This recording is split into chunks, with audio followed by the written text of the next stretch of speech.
Hola, buenas noches. ¿Me escuchan? Escuchamos perfecto, doctor. Excelente. Muy bien. Vamos a compartir pantalla.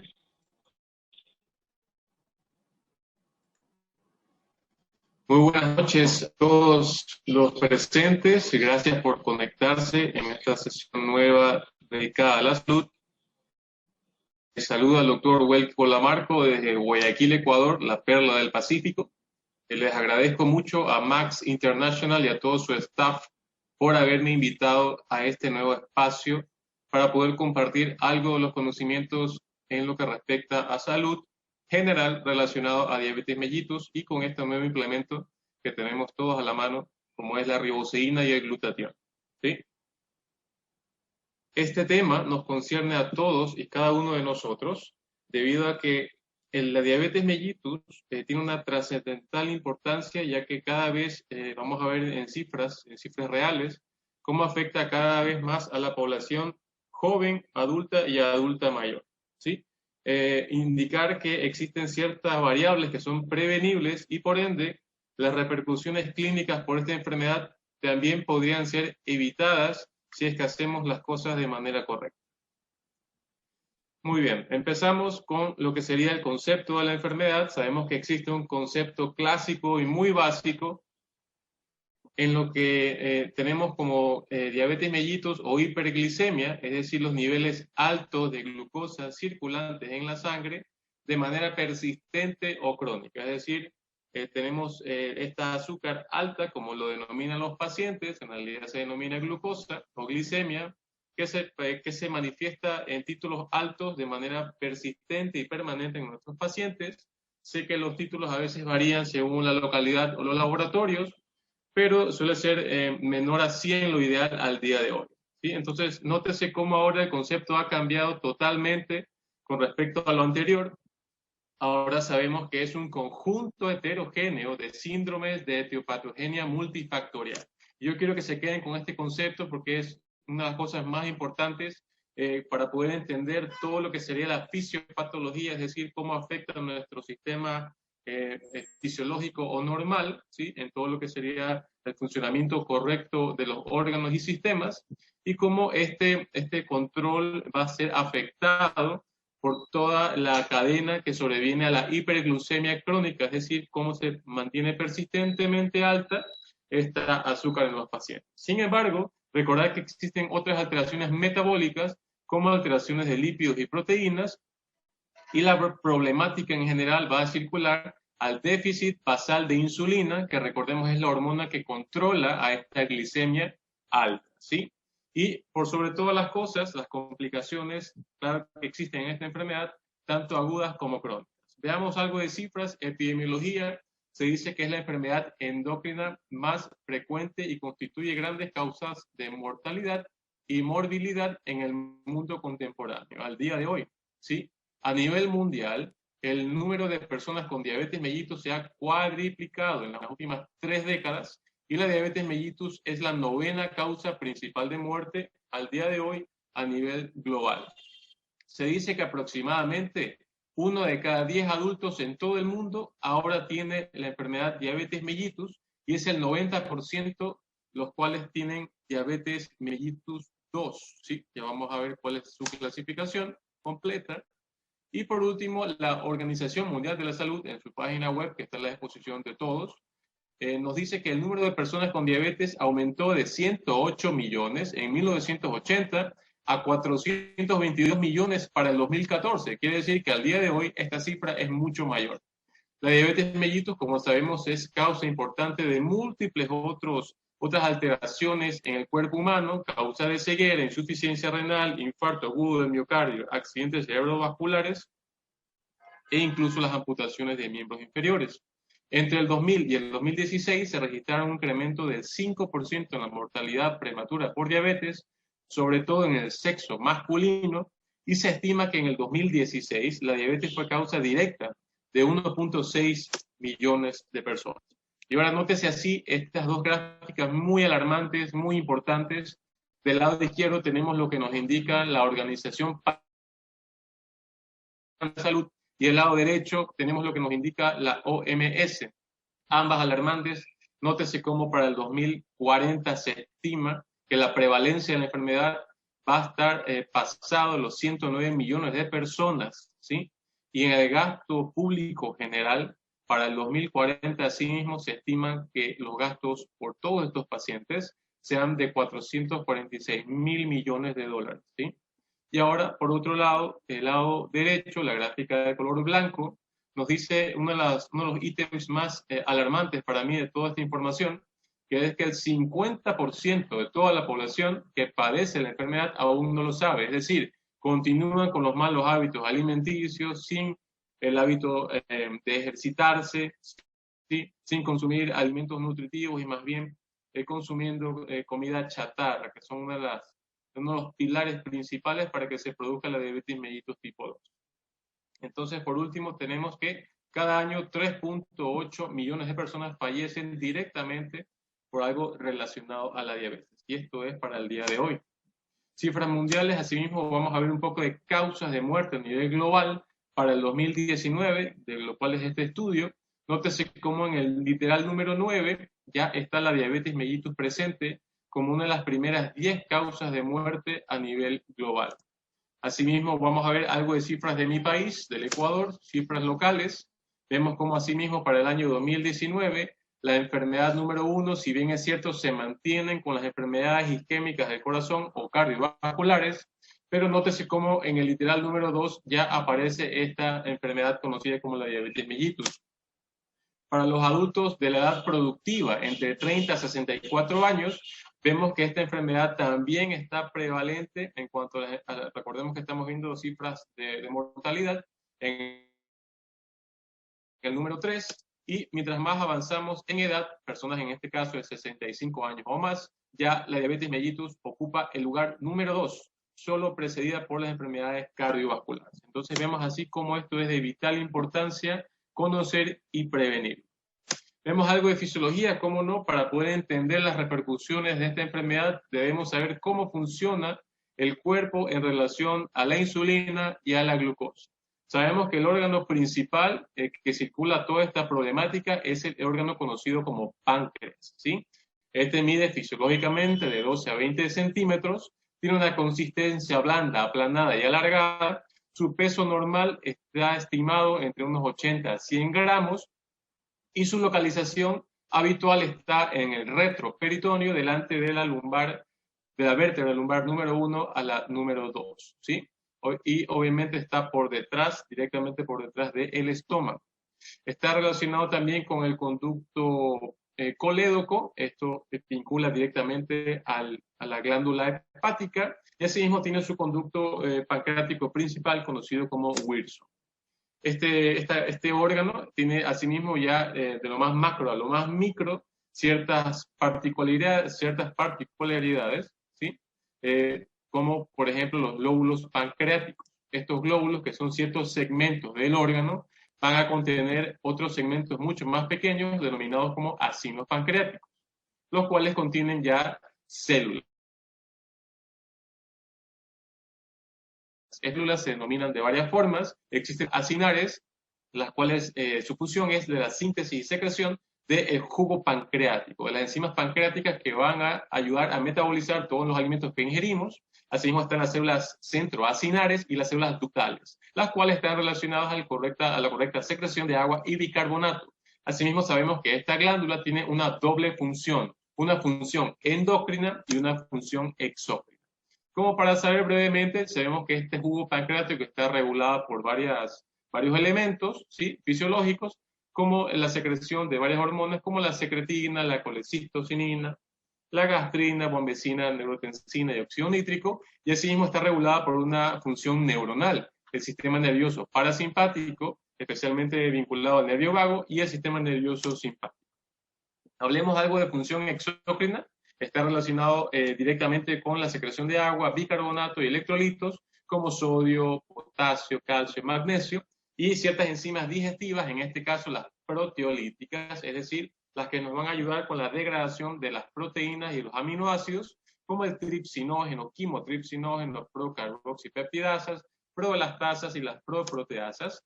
Por otro lado, tenemos a las enzimas amilolíticas que van a ayudar a degradar todos los componentes relacionados con el almidón para que sean un poco más metabolizables, un poco más fáciles de digerir en componentes como glucosa o sacarosa.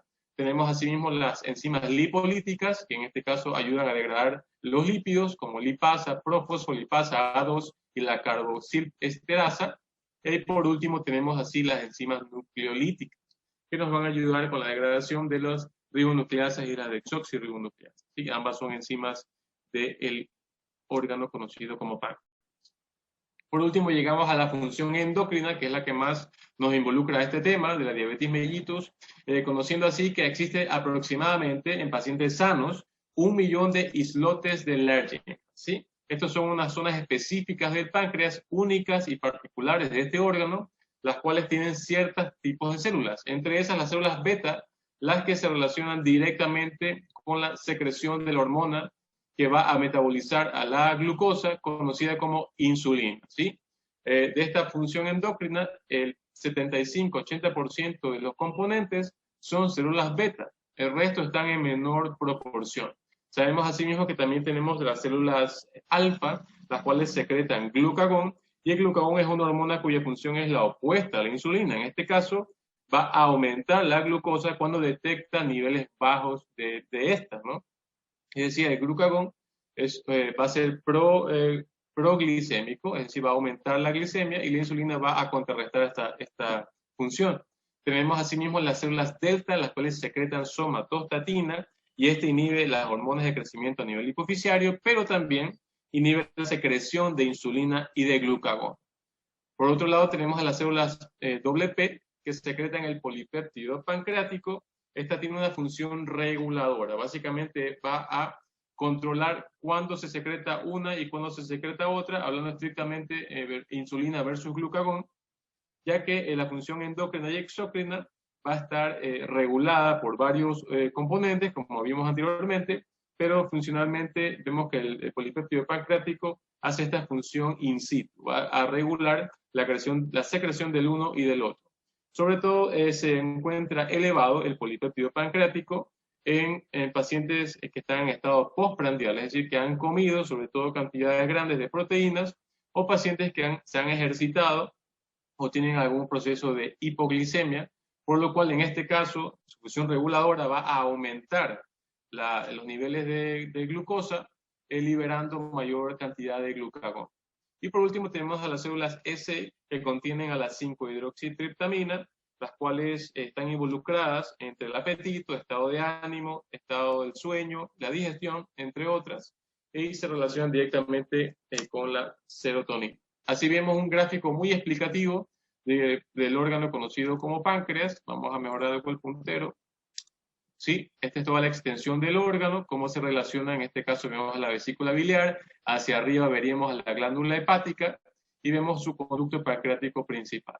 Así vemos por dentro, ya un poco más microscópico, el conducto y sus acinos, los grupos acinares que mencionamos hace un momento, y cómo estos grupos acinares van a contener a las células acinares, y dentro de ellas, asimismo, lo más microscópico, vamos a ver a las células beta, a las células alfa, y al resto de grupos celulares que mencionamos. Recordemos que las células beta son las más importantes en este caso, ya que van a secretar la insulina, ¿sí? Hablemos algo de patogenia. ¿Cómo funciona esto? Es muy fácil de explicar. Este gráfico es muy explicativo. Vemos así en toda esta extensión sería una célula normal. Y recordemos que la insulina, que sería esta porción de color amarillo, tiene su lugar de reposo, por así decirlo, ¿no? Es decir, se va a vincular en un lugar específico de la célula conocido como receptor de insulina, es decir, no va a anclarse a otro sitio que no sea a este receptor, y es por esto que va a entrar la glucosa, que lo vemos de color un poco violáceo. Una vez que la insulina activa a la célula a través de su receptor, es así que la glucosa puede pasar al interior de la célula para poder ser metabolizada en la mitocondria y poder producir el ATP o energía, con lo cual tenemos la vitalidad, ¿no? Es decir, que si la insulina no entra a su receptor o su receptor está disfuncional, la glucosa queda circulante, queda fuera, incapacitada de entrar a la célula, por lo cual se va a producir de manera extracelular la hiperglicemia, conocida así también, como vemos en el gráfico, como la llave maestra. ¿Sí? Se la denomina así ya que si no tenemos a esta insulina dentro de su receptor, la puerta, como lo vemos aquí muy gráficamente, va a estar cerrada a permanencia, y lo que vemos en este color un poco azul o celeste sería la glucosa. En este caso la llave abre la puerta, la glucosa entra a la célula y puede ser metabolizada, lo cual a la inversa sucede en la diabetes mellitus. Vemos entonces, hemos llegado, ya que hemos entendido todo relacionado a la fisiología, al funcionamiento normal de este órgano, vamos a ver entonces cómo se relacionan los problemas fisiológicos con diversos órganos y diversas partes para que se presente la diabetes mellitus. Entendidos así que para la diabetes mellitus tipo 1 o autoinmune, el problema mayor está directamente en el páncreas. Es decir, este páncreas va a tener niveles muy bajos de islotes de Langerhans, es decir, vamos a tener las células beta anuladas o insuficientes o disfuncionales, por lo cual no se va a secretar la insulina.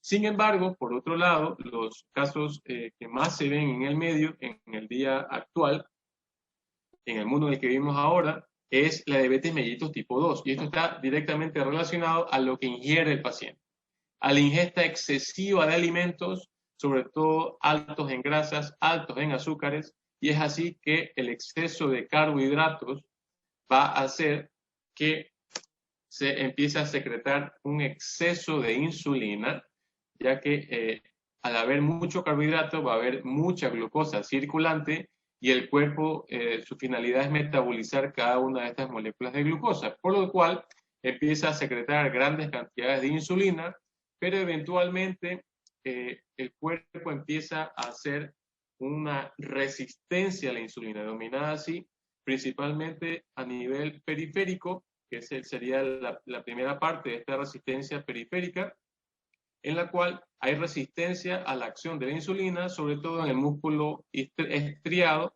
donde la captación del metabolismo de la glucosa va a estar afectada. Sin embargo, también existe una resistencia central a la insulina, que se vincula directamente al hígado, en donde aumenta la producción de glucosa, denominada también la hiperglicemia del ayuno, ¿sí? Es decir, la glándula hepática se relaciona directamente con el metabolismo de la glucosa. Recordando que fisiológicamente la glándula hepática almacena glucógeno, es decir, el exceso de glucógeno se va a almacenar en la glándula en forma de, perdón, les decía, el exceso de glucosa se va a almacenar en la glándula hepática en forma de glucagón, ¿sí? Ese es el término en cual se denomina cuando la glándula empieza a almacenar esta glucosa como glucagón, y es solo en una permanencia de una hipoglicemia o que el cuerpo detecte la presencia baja de una glucosa circulante cuando el hígado va a empezar a realizar un proceso de glucogenólisis en el cual va a haber un mayor consumo de glucosa para liberar esta glucosa a nivel del torrente sanguíneo y que pueda ser metabolizada. Sin embargo, cuando ya empiezan estos trastornos del exceso de insulina y del exceso de glucosa, va a haber esta resistencia a la insulina directamente a nivel hepático y a nivel del músculo estriado, como lo acabamos de denominar hace un momento, por lo cual no va a poder ser metabolizada esta glucosa y va a quedar circulante. Por último, sabemos que existe el tejido adiposo, en el cual existen varios tipos. La célula, en este caso, los tejidos adiposos de color blanco, existe un pardo y un beige, pero la célula adiposa de color blanco, así es como se le denomina, es la que más está en números en nuestro cuerpo, y como vemos en esta gráfica, un adipocito es el que almacena esta grasa, ¿no? Esta molécula de grasa en forma de triglicéridos, ¿sí? Esto amarillo que vemos aquí es el triglicérido almacenado en el adipocito, por lo cual el cuerpo, con la finalidad de poder tener esta energía que no lo está obteniendo a través de la glucosa, empieza a liberar grandes cantidades de este triglicérido, de estos lípidos, a nivel del torrente sanguíneo para poder obtener finalmente esta energía que le está haciendo falta. por lo cual finalmente vamos a tener grandes cantidades de lípidos circulantes, como el colesterol y triglicéridos, haciendo esto quizás el inicio de otra entidad clínica mucho más frecuente también al día de hoy, como es el síndrome metabólico relacionado al exceso de lípidos, ¿no? Entonces vemos así la clasificación de esta enfermedad. Existe del lado izquierdo la diabetes mellitus congénita o autoinmune, también denominada diabetes mellitus tipo 1, y la diabetes mellitus adquirida o tipo 2. La 1, como vemos, es autoinmune, está relacionada entre el 5 al 10% del total de los casos, y es más frecuente en niños y en quizás adultos jóvenes, pero la diabetes mellitus tipo 2 vemos que es entre el 80 al 90% del total de los casos, ¿sí? Y eso está vinculado directamente a trastornos dietéticos o malos hábitos, ¿sí? El énfasis de la charla vamos a hacerla sobre todo con la diabetes mellitus tipo 2. Vemos entonces que también existe un componente autoinmune de diabetes en los adultos, ¿sí? Es decir, la diabetes LADA, denominada así por sus siglas en inglés, como la diabetes latente autoinmune del adulto, la cual va a ser un poco más agresiva, ¿sí? que su contraparte, en este caso la diabetes mellitus tipo 2, que obviamente es del adulto. Esta va a estar relacionada a una secreción inadecuada de péptido C. Recordemos que el péptido C se relaciona al análisis por laboratorio, denominándose así a que el péptido C se excreta de manera a la par con la insulina. Es decir, si vemos que hay baja cantidad de insulina, también tendremos un péptido C muy bajo, por lo cual nos podría orientar a que este adulto con diabetes no sería una tipo 2, sino una diabetes mellitus LADA, ¿ok? También tenemos un defecto genético, la diabetes del adulto MODY, que es la diabetes que se establece en el adulto joven. Se dice que por lo general afecta o se diagnostica a estos pacientes entre la edad de los 25 años, y esta es de herencia autosómica dominante. La más frecuente es el MODY tipo 3, recordando que hay muchos tipos de este tipo de trastornos genéticos. Ahora, otros tipos de trastornos de diabetes adquirida sería por trauma directo en el páncreas. Si tenemos al órgano dañado, pues por ende su función va a estar alterada.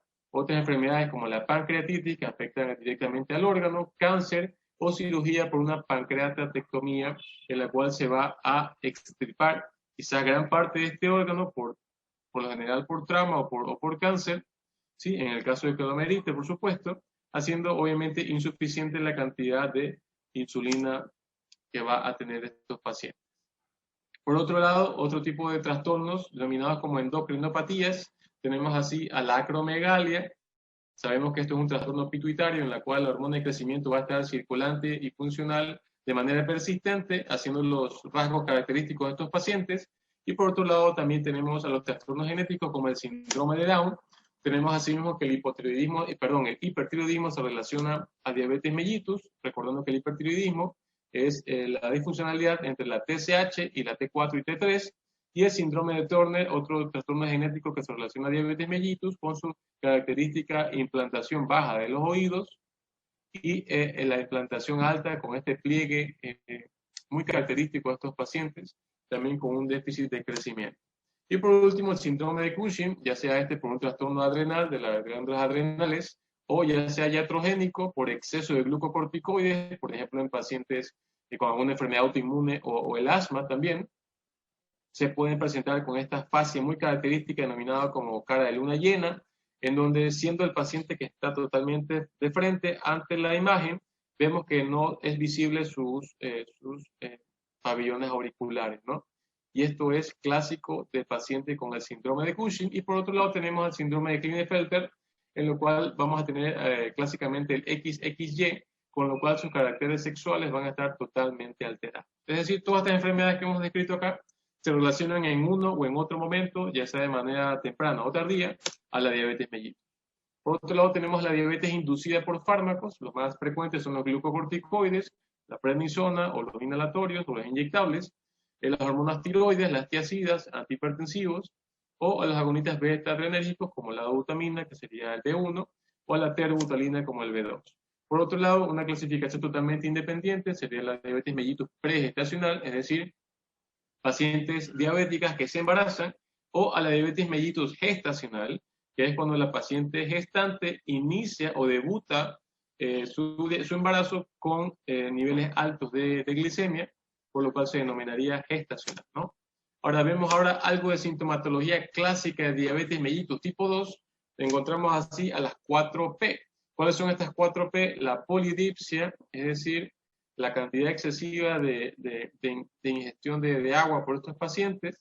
La polifagia, es decir, el exceso en cuanto a la ingesta de alimentos de estos pacientes. Y a la poliuria, el exceso de la micción de estos pacientes, ¿no? Es decir, toma mucha agua, come mucho y orina mucho. También se le agrega la última P, que sería la pérdida de peso. Es decir, estos pacientes que tienen todas estas características, que no se explica por qué está bajando de peso, por qué orina mucho y por qué toma mucha agua, podría ser sugerente de que tenga esta enfermedad.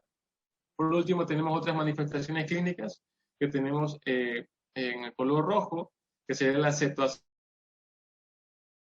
diabética o el síndrome hiperglicémico hiperosmolar, que obviamente estas son ya complicaciones mayores por esta enfermedad. Encontramos así las diferencias más llamativas, más clásicas entre diabetes mellitus autoinmune y la diabetes mellitus tipo 2, que es la adquirida.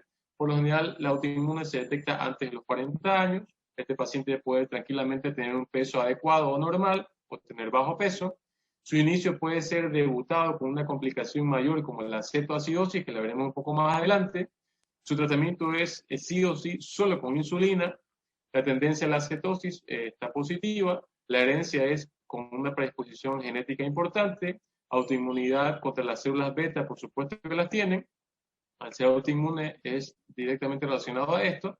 Hay insulina resistencia escasa o nula en estos pacientes y el péptido C va a ser indetectable, recordando así, como habíamos dicho hace un momento, que si no hay insulina circulante, tampoco hay péptido C circulante, por lo cual podemos hacer el diferencial con el diabetes, con el paciente con diabetes adquirida o tipo 2, en los cuales es todo lo contrario en cuanto a la edad, por lo general son mayores de 40 años en quien se lo detecta, su peso suele ser con sobrepeso u obesidad, su inicio puede ser insidioso o lento o inclusive hasta asintomático. Por lo general hay pacientes que solo con un análisis de laboratorio se dan cuenta de que tienen sus niveles de glicemia muy alterados.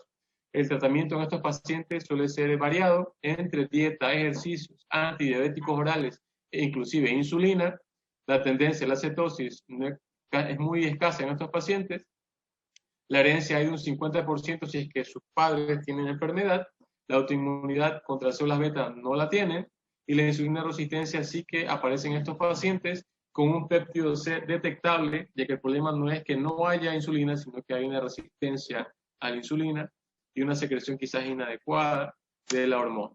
Vemos así un poco el diagnóstico. Con un solo análisis de laboratorio, con una glicemia alta, no se podría hacer este diagnóstico. Sin embargo, se dice en las guías actuales que debemos tener 2 glicemias de ayuno, ¿sí? Recordando que el ayuno es entre 8 a 10 horas, mayor o igual a 126 miligramos sobre decilitro. Tener un test de la glicemia oral con unos 75 gramos de glucosa.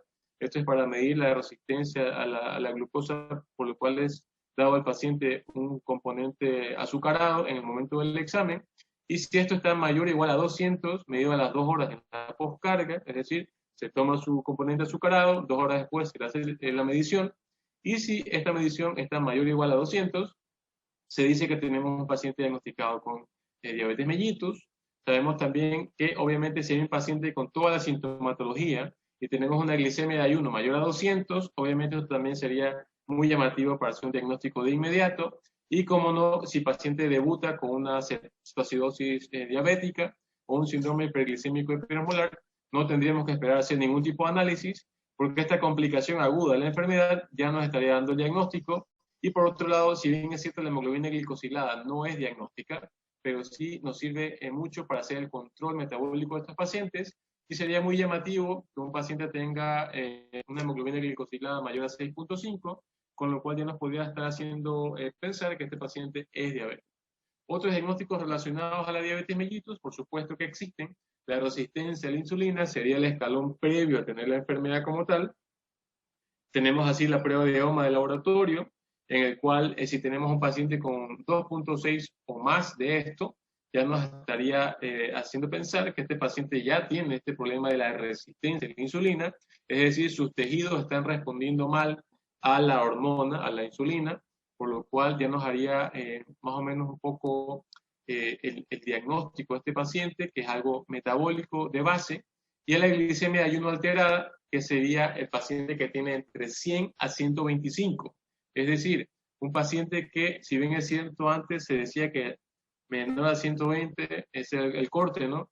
Pero sabemos que ahora 100 a 125 ya se denomina como glicemia alterada de ayuno, por lo cual esto no sería normal. Habría que hacer un análisis más profundo en estos pacientes para ver cuál es su problema. Por ende, la glicemia normal al día de hoy sería menor a 100. Intolerancia a la glucosa oral, como les había comentado, el test de la tolerancia a la glucosa oral o TTGO normal sería menor a 140 y intolerante ya sería un paciente entre 140 a 199 y mayor o igual a 200 ya sería un paciente con diabetes mellitus. Screening de diabetes, ¿a quienes le vamos a hacer el screening o el análisis en laboratorio o hacer un poco más de análisis en cuanto a la historia clínica y en el contexto general? Al paciente que tiene mayor de 45 años, que tiene un índice de masa corporal más de 25 o algún factor de riesgo adicional, como por ejemplo el sedentarismo, tabaquismo, antecedentes directos patológicos familiares.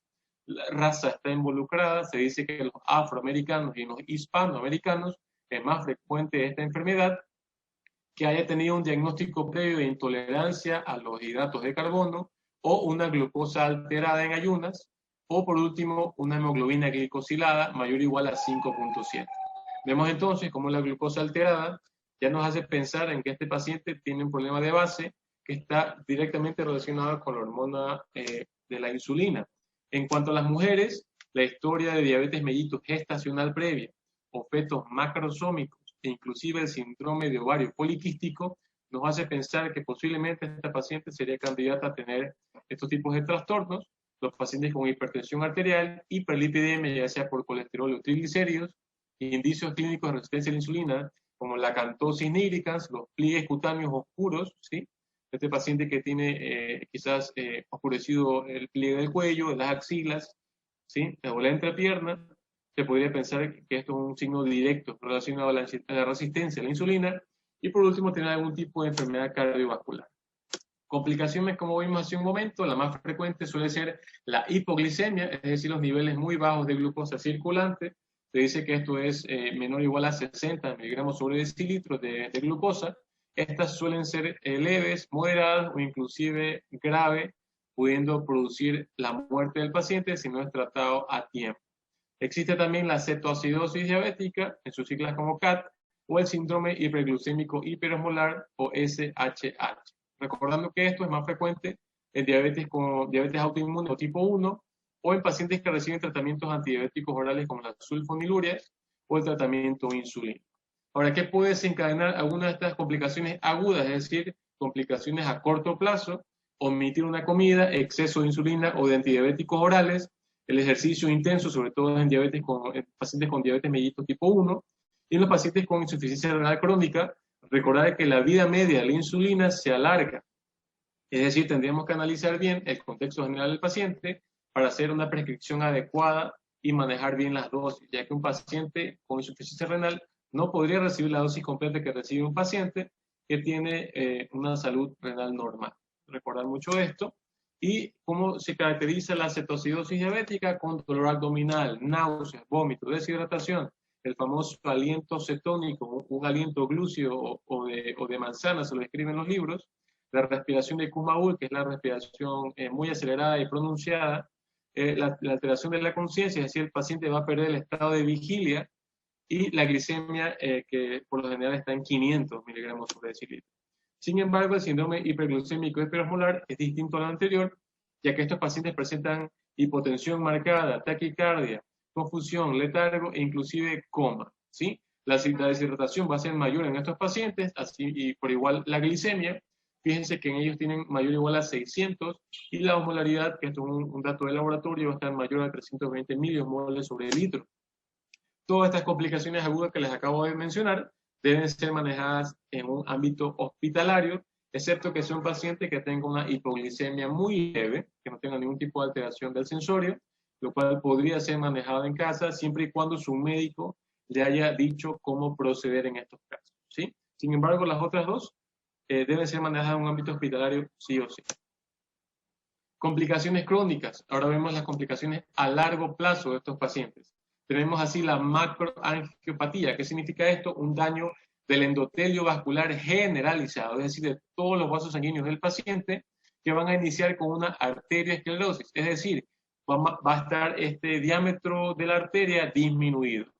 Si a esta arteriosclerosis le vamos a agregar la hiperglucemia que va a estar persistente en estos pacientes, y que posiblemente por su daño metabólico tenga hipertensión o dislipidemia, o este paciente sea obeso, y si le agregamos sedentarismo o tabaquismo, que por lo general suele ser esto muy frecuente en la consulta diaria, estos pacientes van a presentar todos los daños de complicaciones crónicas relacionados a la macroangiopatía, como sería un evento cerebrovascular, un accidente cerebrovascular, un infarto agudo del miocardio, una angina de pecho, la impotencia sexual en los pacientes varones, la claudicación intermitente o la necrosis avascular o gangrena en los miembros inferiores. Ahora, si esta macroangiopatía avanza en tiempo, vamos a tener ya un daño más microscópico que nos va a dar alteraciones mucho más dañinas para la salud del paciente, como sería el daño de los vasos sanguíneos relacionados al ojo, a los ojos, lo cual va a ser una alteración directa de la visión, dándonos como un diagnóstico y un resultado de la insulina, refiriendo a veces que esta insulina les hace producir esta ceguera.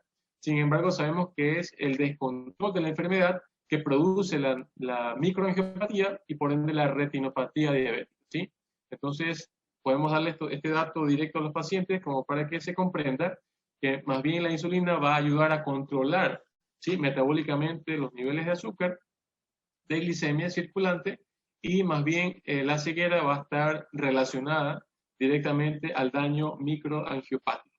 Por otro lado, tenemos la nefropatía diabética, es decir, la lesión directa a nivel renal bilateral, produciendo la insuficiencia renal crónica, las neuropatías diabéticas o el famoso dolor neuropático que presentan estos pacientes, que es la hipoestesia, la parestesia, la disminución de la percepción sensorial, es decir, en la parte superficial al tacto sobre todo. El paciente refiere que tiene como un calcetín, ¿no?, como lo vemos aquí en la gráfica, y esto suele estar relacionado directamente a un mal control de la enfermedad. Y por último, una de las últimas complicaciones que también es muy frecuente en el medio, sobre todo en mi país, en el Ecuador, que es el pie diabético, que podría terminar incluso en una infección directa del hueso o, por último, en una amputación, que obviamente es lo que menos queremos para nuestros pacientes. Sin embargo, debido al mal control de la enfermedad, esto suele ser bastante frecuente. Por último, el tratamiento en cuanto al objetivo principal sería un control metabólico, y esto lo hacemos directamente con la hemoglobina glicosilada menor a 7. Sin embargo, hay ciertas excepciones a tener en consideración, sobre todo en pacientes ancianos mayores de 75 años o en niños con diabetes mellitus, obviamente autoinmune tipo 1, ya que estos van a tener un mayor riesgo de hipoglicemia, y en pacientes que tienen muy frecuentemente esta complicación de hipoglicemia, tampoco vamos a ser tan estrictos con ellos en tener una hemoglobina glicosilada menor a 7, y en ellos podemos ser permisivos y tenerlos en un rango de 8, ¿sí?, para evitar la hipoglicemia.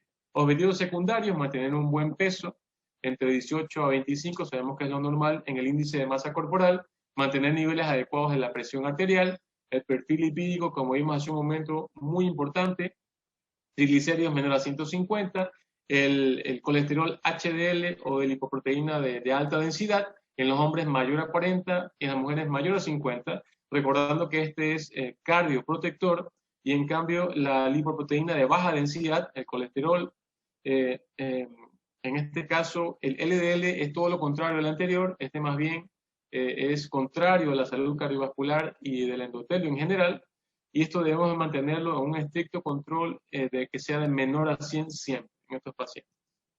Por otro lado, sabemos que hay un tratamiento no farmacológico, control del peso, lo acabamos de mencionar, la dieta que tiene que ser controlada por un nutricionista, ya que estos pacientes no podrían consumir alimentos ricos en azúcares, en grasas, trans sobre todo, que van a aumentar los LDL, el ejercicio directamente vinculado al profesional fisiatra, ya que hay pacientes, por ejemplo, añosos, que tienen su osteoartritis, que tienen movilidad limitada, y ellos necesitarían una guía directa de un profesional para que puedan ejercitarse sin tener una afección directa, sobre todo con dolor de sus articulaciones, Y pueden hacerlo esto 150 minutos por semana, ya sea 30 minutos lunes a viernes o 20 minutos todos los días de lunes a domingo. Obviamente evitar fumar y un consumo limitado de alcohol. Sabemos entonces que la farmacología actual nos da ciertos fármacos conocidos como los antidiabéticos orales. En ciertos grupos farmacológicos tenemos el clásico biguanida con la metformina, que nos ayuda a disminuir la resistencia a la insulina.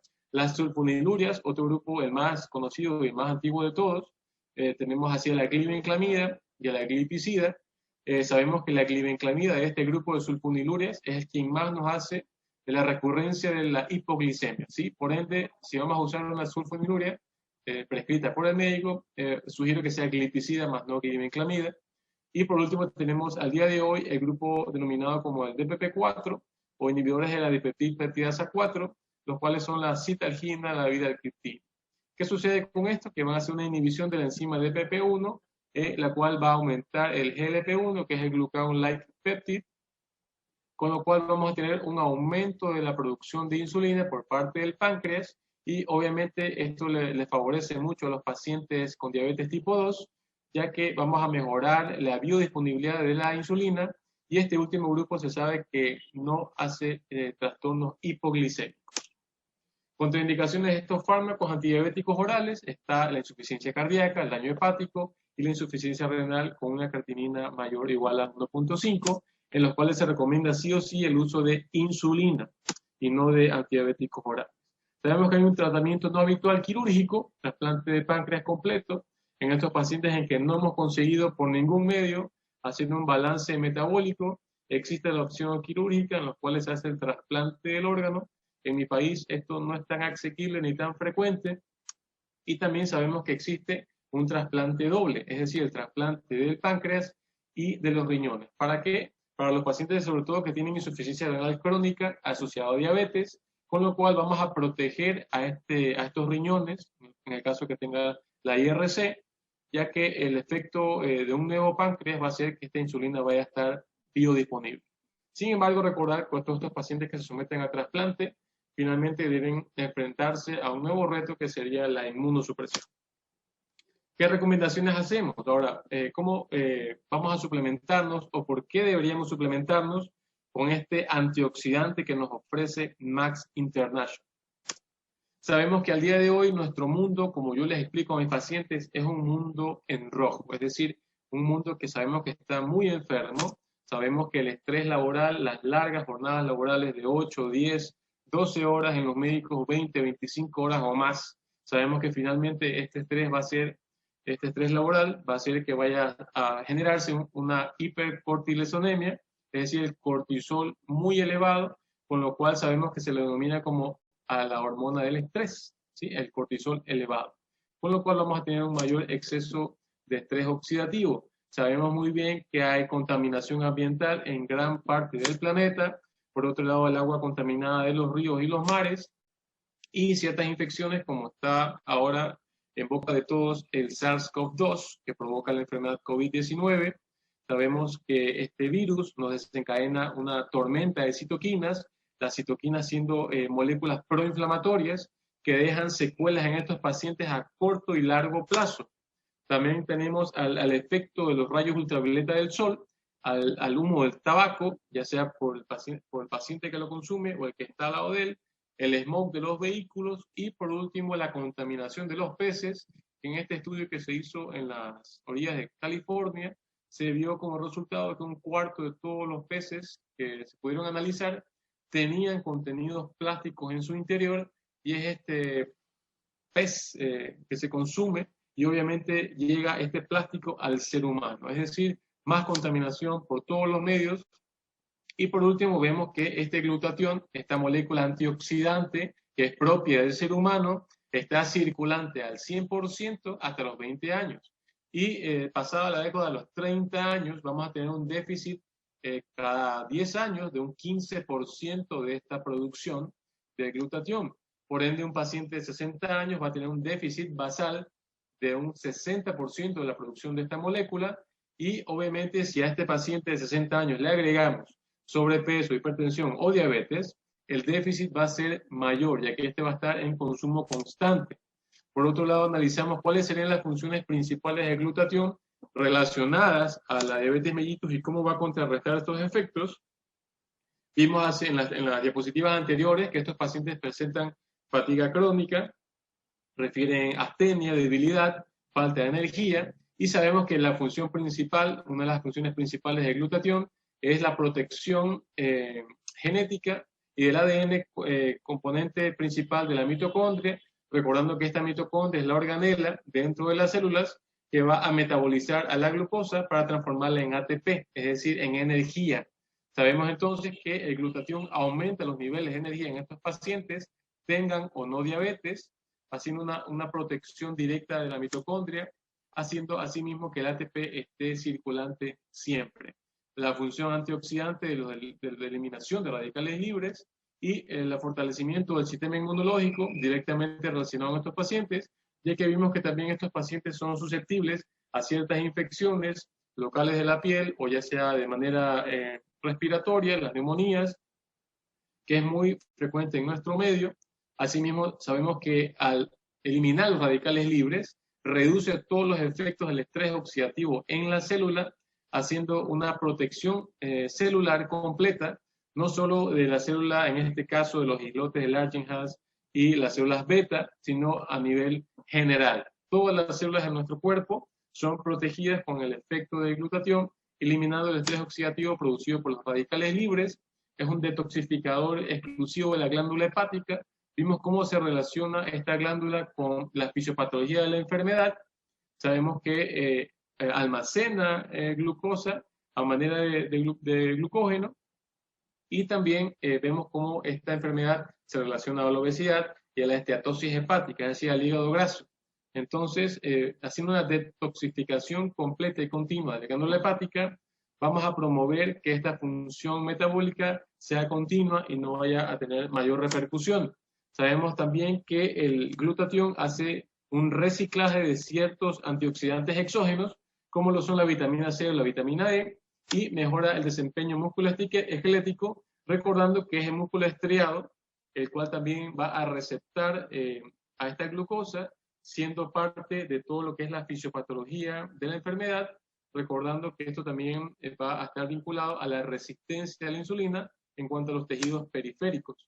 Esta diapositiva, el doctor Nagasawa y sus colaboradores denominaron que existen más de 75 enfermedades directamente relacionadas a estrés oxidativo y niveles bajos de glutatión, y en este caso, en el recuadro rojo, vemos cómo en el ítem multiórgano está la diabetes mellitus, el envejecimiento prematuro y la fatiga crónica. Vamos a ver ciertos estudios científicos publicados y relacionados directamente con estrés oxidativo y diabetes mellitus.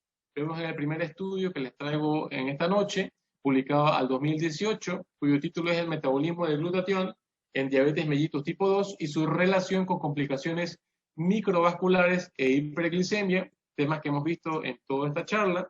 Vemos cuál fue su outcome, su resultado o su conclusión. Lo tenemos acá en inglés, pero esto dice que comparados con pacientes de control no diabéticos, los pacientes con diabetes mellitus tipo 2 tienen deficiencia de glutatión, especialmente si tienen daño microvascular.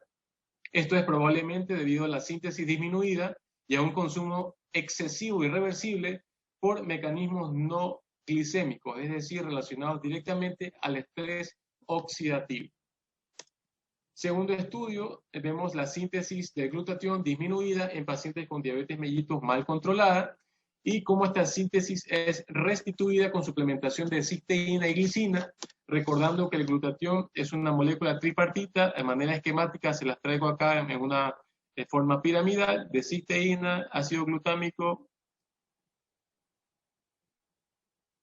y glicina. ¿Qué nos dice este outcome, este resultado? Pacientes mal controlados con diabetes mellitus tipo 2 tienen deficiencia severa de la síntesis de glutatión atribuible a limitación en disponibilidad de sus precursores, es decir, a menor presencia de los precursores de glutatión, los acabamos de mencionar, va a haber menos actividad y menos presencia de la molécula de glutatión en estos pacientes con diabetes mellitus. La suplementación de glutatión puede restablecer su síntesis y así disminuir los daños tisulares, del estrés oxidativo vinculado a la hiperglicemia. Es decir, vemos cómo este estudio concluye que a mayor presencia de suplementación de componentes nutricionales directamente vinculados al glutatión, como es la cisteína, el ácido glutámico y la glicina, vamos a tener mayor síntesis de producción de esta molécula de glutatión en los pacientes. Y por último, tenemos al último estudio que data del 2015 en cuanto a relación al sistema de glutatión alterado asociado a polineuropatía, es decir, a los trastornos neuromusculares de estos pacientes relacionados a pacientes con diabetes mellitus 2, y vemos cómo en estos pacientes hay una estricta vinculación en cuanto a daño tisular del endotelio, como lo vimos hace un momento, con la arteriosclerosis, la polineuropatía y el déficit de glutatión. Prevención, por supuesto que sí, este es el propósito de esta charla, que ustedes conozcan todas las maneras de prevenir esta enfermedad